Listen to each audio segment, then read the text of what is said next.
আপনাকে ধন্যবাদ শামসুজ্জোহা। প্রথমে যেটি আমি বলছিলাম সেটি প্রশ্ন যে মাত্র কয়েক মাস আগে আমরা দেখলাম, এখন থেকে প্রায় 8 মাস আগে, গত জুন মাসে। জি, 12 দিন ধরে ইরানে একটা হামলা চালালো ইসরায়েল। সেই সময় আমরা দেখেছি অনেক সিনিয়র সামরিক বেসামরিক নেতাকে হত্যা করা হয়েছে, কিন্তু এবারে সরাসরি আলী খামেনিকে হত্যা করতে সমর্থ হওয়া, এটি আমার মনে হয় যে সমস্ত সমীকরণকে পাল্টে দিয়েছে। আমার প্রশ্ন হচ্ছে, ইরান যুদ্ধের বা মধ্যপ্রাচ্যের যে সংঘাত, সেটির ভাগ্য নির্ধারণ করে দিলে এই মৃত্যুই কিনা? না, আচ্ছা, এই মৃত্যু ভাগ্য নির্ধারণ করে দিলে আমি সরাসরি জি, জবাবে চলে হ্যাঁ, গেলাম। জি, দর্শকদেরকে ধন্যবাদ। হ্যাঁ, এটা যদি নির্ধারণ করে দেয় ভাগ্য, তাহলে যুদ্ধ বন্ধ হয়ে যেতে হয় এবং আমেরিকা এবং ইসরায়েলের যে প্রত্যাশা, হুম, ইরানের ইসলামী সরকারকে উৎখাত করে দেয়া এবং তাদের পছন্দের সরকার প্রতিষ্ঠা করা, সেগুলো হয়ে যায়। হুম, তাহলে এবং এইভাবেই ভাগ্য নির্ধারিত হওয়ার কথা। হুম, অথবা ইরান এবার যে যুদ্ধটা করছে তারও একটা লক্ষ্য আছে। হুম, ইরান কিন্তু পরিষ্কার করে বলেছে যে এবার যদি একটা গুলি ছোড়া হয় তাহলে সর্বাত্মক যুদ্ধ হবে, হুম, আঞ্চলিক যুদ্ধ হবে এবং এই যুদ্ধ হয়তো ওরা শুরু করবে, শেষ আমরা করব। 2-3 দিন পরেই যে সিজফায়ার করা হবে, এটা আর হবে না। হুম, আমি বলি যে আমি তো রেডিও তেহরানে থাকার সময় লিখেছি, বলেছি, প্রচুর পড়াশোনা করার চেষ্টা করেছি এবং ফ্যাক্ট হচ্ছে যে আমি ইরান বিষয় নিয়ে আজ 35-36 বছর আমি কাজ করি, ভাবি, চিন্তা করি, পড়ি, বুঝি, লিখি। তো এতদিনের যে আমার একটা পর্যবেক্ষণ, বলতে পারেন যে নিবিড় একটা পর্যবেক্ষণ, সেই পর্যবেক্ষণের ফিনিশিংটা এইরকম যে ইসরায়েল, আমেরিকা এবং ইরান, এই 3 শক্তির ভেতরে একটা চূড়ান্ত হিসাব নিকাশ হবে এবারে না, একটা হওয়ার কথা। সেই হওয়ার কথা হিসেবে সেই চূড়ান্ত হিসাব নিকাশের মেবি এইবারই হয়তো সেটা হতে যাচ্ছে আমার কাছে মনে হয়। এবং ইরানের সর্বোচ্চ নেতাকে হত্যা করা হয়েছে। আপনি যেমনটি বললেন যে সমস্ত সমীকরণ বদলে গেছে, ছাড়িয়ে গেছে, পাল্টে গেছে। সেক্ষেত্রে এই সমীকরণ মানে সর্বোচ্চ নেতাকে হত্যা করা মানেই অনেকগুলো ঘটনা। ইরানের রাষ্ট্র ইরানের কার্যত প্রধানকে হত্যা করলো। যদিও সরকারের প্রধান প্রেসিডেন্ট আছে, কিন্তু সর্বোচ্চ নেতা তো সবার প্রধান। সেক্ষেত্রে তিনি রাষ্ট্রের প্রধানকে হত্যা করা হয়েছে এবং একেবারে সন্ত্রাসী কায়দায়। এটা তো রাষ্ট্রপ্রধানকে হত্যা করা, এটা তো সাধারণ কোনো ঘটনা না। একেবারে নিশ্চয়ই এইরকম একটা জায়গা থেকে আমি যে কতটুকু বলে শেষ করতে চাই, যখন এইরকম একটা ঘটনা ঘটছে, এর মানে দাঁড়াচ্ছে ইরানের পেছনে আর জায়গা নেই পিছানোর। এখন তাকে একটা কিছু করতেই হবে। সেই একটা কিছু করার মানেই দাঁড়াচ্ছে যে ইরান এবং আমেরিকা এবং ইসরায়েলের সাথে ইরানের চূড়ান্ত বোঝাপড়া এইবারই হবে। নিশ্চয়ই, কারণ সরকার প্রধান এবং দেশের শীর্ষ নেতা যখন হত্যা করা হয় এবং তার নিজ কার্যালয়ে হত্যা করা হয়, এখন পর্যন্ত যে তথ্য পাওয়া গেছে, সেইটি হচ্ছে সর্বোচ্চ একটা সিম্পটম, একটা মানে চিহ্ন বলা যায়। এখন আমার প্রশ্ন হচ্ছে, পরবর্তী নেতা কে হতে পারে, যখন এইরকম তিনি তার জীবনের দীর্ঘ সময়ের প্রায় অর্ধেকটা সময় এই ইরানের সর্বোচ্চ নেতার পদে থেকে দায়িত্ব পালন করে আসছেন। এখন প্রশ্ন হচ্ছে, তার ছেলের কথা শোনা যাচ্ছে, মোজতবা খামেনি, এছাড়াও লারিজানি, যিনি ক্ষমতার কেন্দ্রে উঠে আসছেন, এই মুহূর্তে সিদ্ধান্ত গ্রহণের অনেকগুলো গুরুত্বপূর্ণ জায়গায় তিনি আছেন, এছাড়াও আরো অনেকের নাম উঠে আসছে। তা আপনি যেভাবে জানেন তাদের যে একটা কাঠামো, সেই কাঠামোর ভেতর থেকে আসলে কি প্রক্রিয়ায় পরবর্তী নেতা নির্ধারণ হতে পারে বা হয়?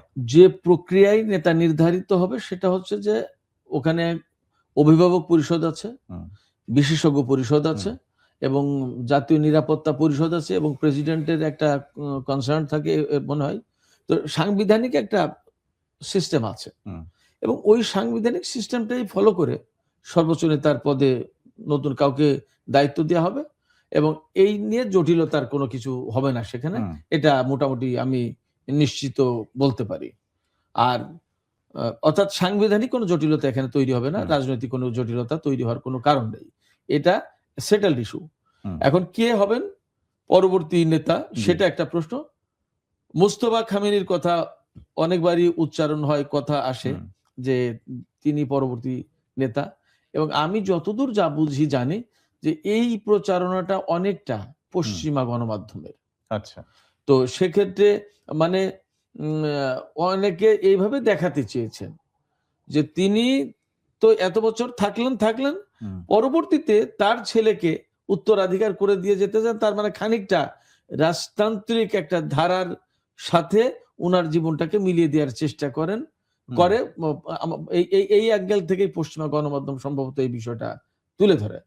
আমার মনে হয় না যে মোস্তফা খামেনি নির্বাচিত হবে, এবং এই ব্যাপারে তিনি কিন্তু কোন ওই যে যোগ্যতার কোনো বিষয় আছে নাকি তার ছেলের জন্য হবে না, ছেলের জন্য তিনি ছেলে বলে হবেন এই কথা বলা হয়, প্রচার করা হয়, কিন্তু তিনি ছেলে বলে হবেন না এইটাই বরং অনেকটা খানিকটা সত্যি। যদি যোগ্যতার প্রশ্ন থাকে, ডেফিনেটলি যোগ্যতার তো প্রশ্ন আছে। সর্বোচ্চ নেতা, তিনি পররাষ্ট্রনীতি দেখবেন, প্রতিরক্ষা নীতি দেখবেন, টোটাল দেশের তিনি তো অভিভাবক হবেন, প্রেসিডেন্ট, সংসদ সবার অভিভাবক। তো সবার অভিভাবক যখন, তখন তো তার ওই রকম কোয়ালিটি, তার ওই রকম এক্সপিরিয়েন্স, তার ওই রকম আপনার কম্পিটেন্স এগুলো থাকতে হবে। তা না হলে তো তাকে এইরকম পজিশনে তো বসানো যাবে না। সেক্ষেত্রে এটা ওই অভিভাবক পরিষদ এবং বিশেষজ্ঞ পরিষদ বা সাংবিধানিক যে সিস্টেম এবং এই কাজে যাদের যাদের নিযুক্ত থেকে নেতা নির্বাচন করার কথা তারা করবেন, এবং ডেফিনেটলি এই জায়গায় যোগ্যতা, অভিজ্ঞতা এবং পলিটিক্যাল তার কনসাসনেস, তার জ্ঞান, তার যোগ্যতা, তার দূরদর্শিতা, এই সমস্ত বিষয়গুলো বিশেষভাবে বিবেচনায় আনা হবে। আপনি যেটা বলছেন সেটা হচ্ছে যে একটা প্রসেস আছে, সেই সিস্টেম অনুযায়ী এটা পরিবর্তিত হবে, এখানে সাংবিধানিক একটা মানে সমাধান দেয়া আছে। কিন্তু আপনি আজকে আমাদের পত্রিকায় একটা লেখা এসেছে, সেখানে আপনি বলেছেন যে যে ইরানে যে ক্ষমতার পালাবদল, এটি অবশ্যই প্রয়োজন এখন, কিন্তু সেই ক্ষমতার পালাবদলটা খুব সহজ হবে না। সেই সহজ হবে না বলতে আপনি আসলে কি বলছেন, সমস্যাটা কোথায়? খুবই, আমি ওই জায়গায় যেটা আমি বুঝেছিলাম, আমাকে যে প্রশ্ন করা ছিল, আমি যে কথার প্রেক্ষাপটে ক্ষমতার পালাবদল সহজ হবে না বলতে বুঝিয়েছিলাম যে ইসরায়েল এবং আমেরিকা যে ইরানে ক্ষমতার পালাবদল ঘটাতে চাই, এই পালাবদল ঘটানোটা খুব সহজ হবে না।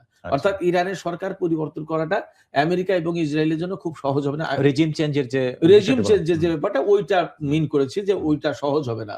আর এমনি যে ইরানের যে এই যে সর্বোচ্চ নেতা চলে গেলেন, তার জায়গায় নতুন কোন নেতা নির্বাচন, এটা কঠিন হওয়ার কিছু নেই, জটিল হওয়ার কিছু নেই। বরং আমি তো বললাম যে এটা সাংবিধানিক প্রক্রিয়ায়, মানে সেটেলড ইস্যু, যেহেতু সাংবিধানিক প্রক্রিয়া এটা হয়ে যাবে।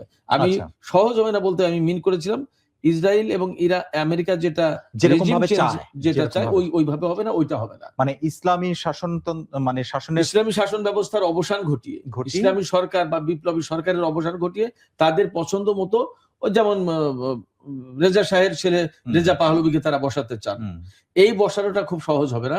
আমি এটা আচ্ছা, এবার একটু আসি, এমনি যে কোনো একটা দেশের সবচেয়ে নিরাপদ এবং সবচেয়ে বেশি সিকিউরিটি দেওয়া হয় সেই রাষ্ট্রের প্রধান, সর্বোচ্চ নেতা, তারপরে প্রতিরক্ষা মন্ত্রী, সশস্ত্র বাহিনী প্রধানরা খুবই সুরক্ষিত একটা জায়গার মধ্যে থাকে। এবং ইরান এই সময়ে বেশ কিছুদিন ধরে টানা একটা যুদ্ধ পরিস্থিতির মধ্যে আছে।